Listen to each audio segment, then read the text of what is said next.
guys. No, I've had a very good day. It's a bit cold now because it's raining. I've had a very fun day. It's been a wild day. Spent a lot of money. I've had a lot of in-laws in my house.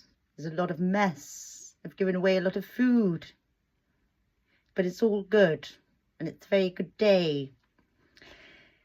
And you've got to love families. And you've got to love memories.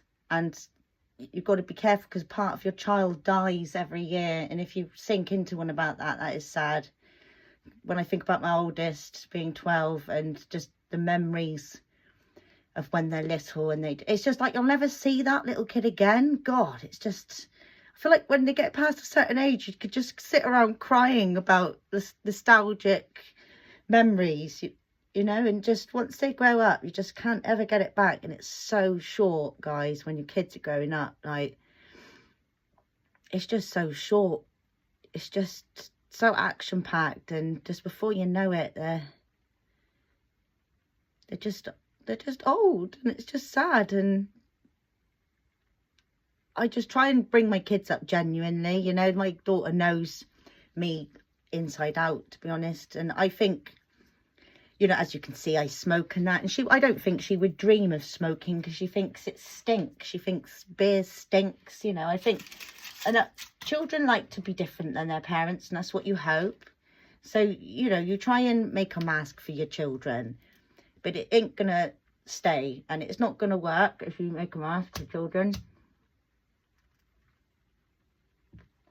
Obviously, like now when I'm having a fag, I'm out of their face, and you don't want them to know everything about you, but you have to, I feel, to be honest, your parenting is totally personal, how you want to be a parent, and there is absolutely no right or wrong way to do it.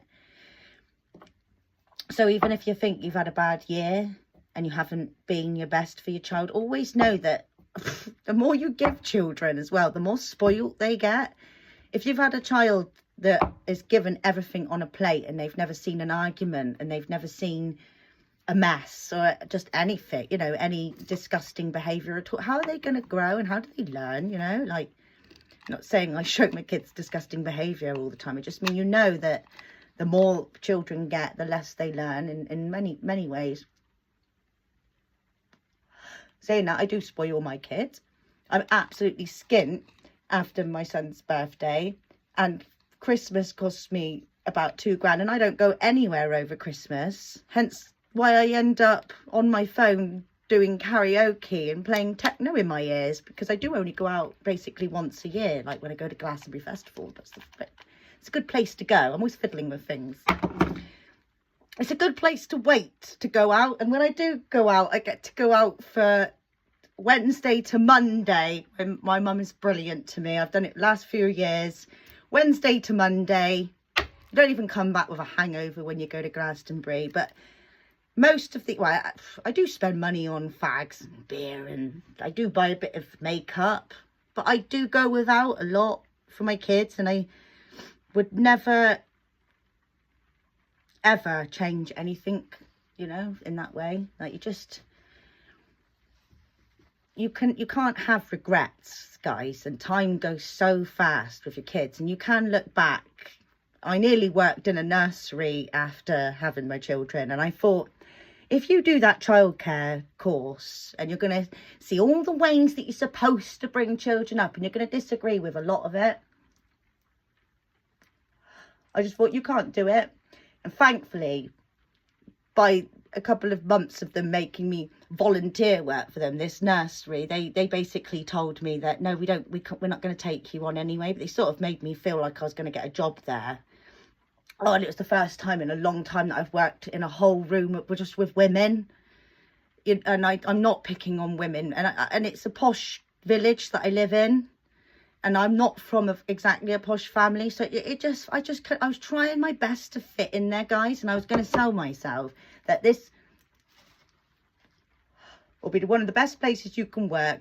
You know how to look after children. I'm brilliant with the books and the voices and the, you know, you get trained after having 4 kids. But I was so pleased that I couldn't get on with the women in there properly. Like, they were just different to me. And I'm not saying that everyone's not spiritually awoke or whatever, but it's happened a lot when I try and join in with normal people.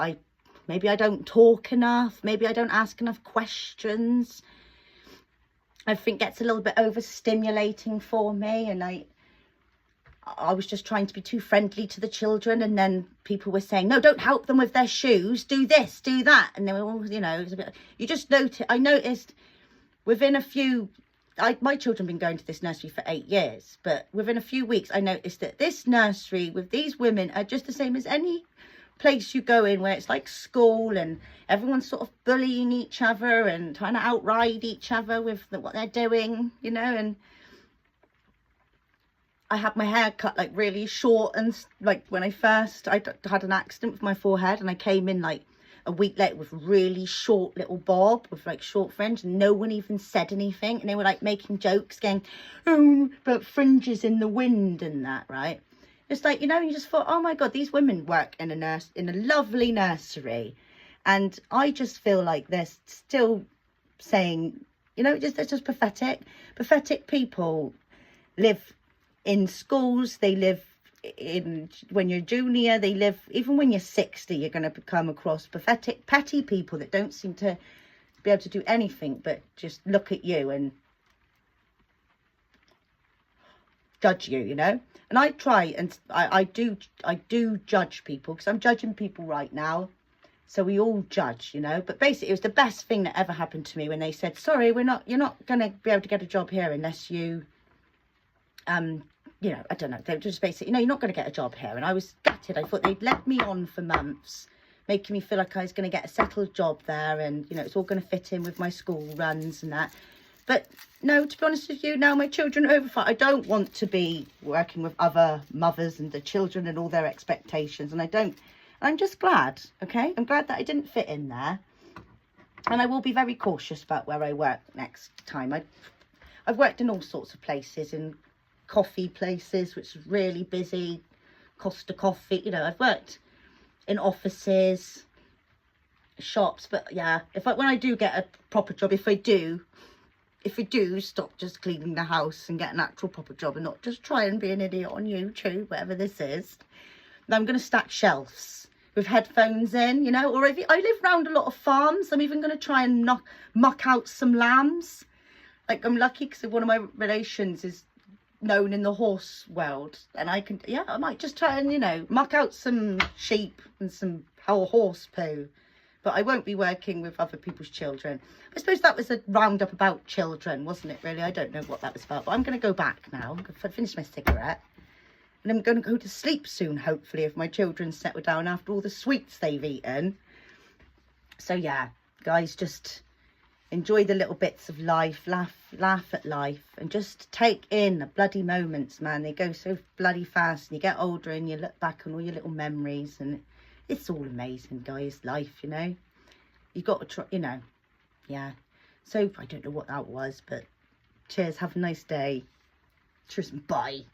Enjoy the rain.